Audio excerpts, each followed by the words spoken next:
I had started investing when I was 11. I just dithered away until when I was 7 and 8 and 9. So unfortunately, I didn't get started until I was 11. But I bought my first stock when I was 11, and then I experimented with a whole bunch of things, the timing of stocks and charting and doing all these crazy things. It was a lot of fun.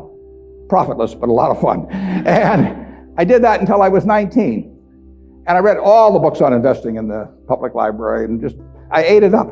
It was fascinating to me, but I had no framework. I was just searching for something. I was hoping that little things on a chart would tell me something about what a stock was going to do. It was kind of crazy, but everybody else was doing it, so I figured I'd do it too. Sometimes you'd turn the chart upside down, it still wouldn't help. Then in 1949, I read The Intelligent Investor by Ben Graham. I'd never heard of him up till then. And there are really only 2 chapters in that book that are the key to it. But they set my philosophical framework for investing in 3 ways. They're so basic and so simple, it's hard to understand how they could be that important, but the 10 Commandments are simple. The first is that a stock is part of a business. I mean, you can't think of a stock as something different. You value a business, and then you divide by the shares outstanding. But what you have to think about is what kind of a business are you getting into, what are its economic characteristics, who are its competitors, what's its management like, all of these things that relate to a business instead of a little ticker symbol. I used to know when I was 11 or 12 the ticker symbols of every company virtually on the New York Stock Exchange. I could mark the boards at Harris Upham, but I didn't know anything. I mean, I knew that X was U.S. Steel and T was AT&T and so on, but I didn't know anything. I didn't know what was behind them. So I had to start looking at these little symbols or these little names in the paper as businesses and decide, how do you value a business? What counts? The second thing in the book is that Graham gives you a marvelous set point in terms of how the investor should react to stock market fluctuations. He talks about his mythical Mr. Market in chapter 8. And there's been no better thing written in terms of the investor's attitude toward stock prices. Most people react the wrong way to stock prices. I mean, they feel good when their stocks go up, they feel bad when they go down. They think the stock market is there to instruct them. And Mr. Market is this partner you have in investing. He's a remarkably obliging partner.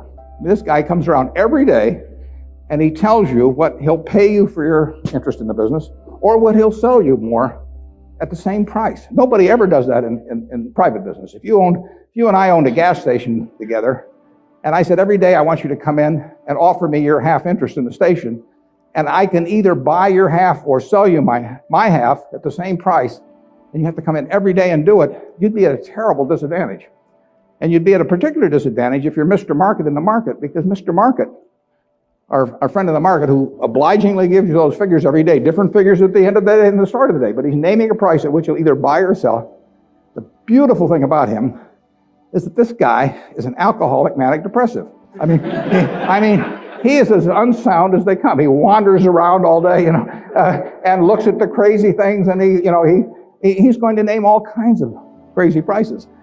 And you don't have to pay any attention to him, except when it's to your advantage to do so. If that's once a year, if it's once every 5 years, it's one stock out of 3,000. All you have to do is sit there. You have no moral responsibility to this jerk. He is naming these numbers. You didn't ask him to, but he's doing it. And all you have to do is pick the one time when he is particularly depressed or particularly manic or particularly drunk or whatever it may be.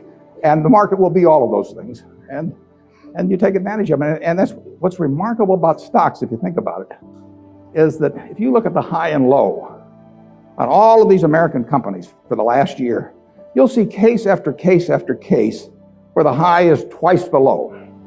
Now that's for a sound American business, is running along, paying people, selling goods, and so on. If you go out and look at farmland 10 miles from here, there's no way in the world over a year that the farmland is going to range in value from X to 2X. It maybe go from X to 110% of X or vice versa. If you look at an apartment house near here and figures on essentially apartment houses like that over a year, it won't move 10% in a given year. But here are the finest of American businesses, and people just name these numbers that go all over the place. And you don't have to play, except when you want to. That's the important thing, and that's what Graham tells you. The market isn't there to instruct you, to tell you anything. The market is there just basically to serve you when you want it to serve you. One of the most important things to remember in stocks, very hard to do, but people have all these feelings about it. The stock doesn't know you own it. You're sitting there with these certificates for Berkshire. the company doesn't even know you own it, and the stock doesn't. It's trading now, and they don't know you own it. So it has no feelings about you. I mean, you've got all these feelings about it, but it's just part of a business. If Berkshire is worth 75,000 times 1.5 million shares, roughly 110 billion or something like that, it's a good investment. If it isn't, it's a lousy investment, and you have to value the business. And Graham, it's amazing, but people don't do that in Wall Street. You hear price targets or that kind of thing, but you'd see no one write a paper that says, here's the nature of this business over the next 20 years. What should that business sell for? Forget about what it's selling for. In fact, one of the things I always like to do when I'm looking at investments is I like to look at them without knowing the price. Because if you see the price, it automatically has some influence on you. If you just sit down with the reports, if I get an idea about looking up a company and I get the 10Ks and so on, I would rather not know the price because I'd rather value it without knowing the price. When I used to handicap horses when I was a kid, one of the things I would do is I'd get the racing form ahead of time. And if there were 9 horses in a race, we'll say, obviously the probabilities of each one winning the race had to add up to 100%.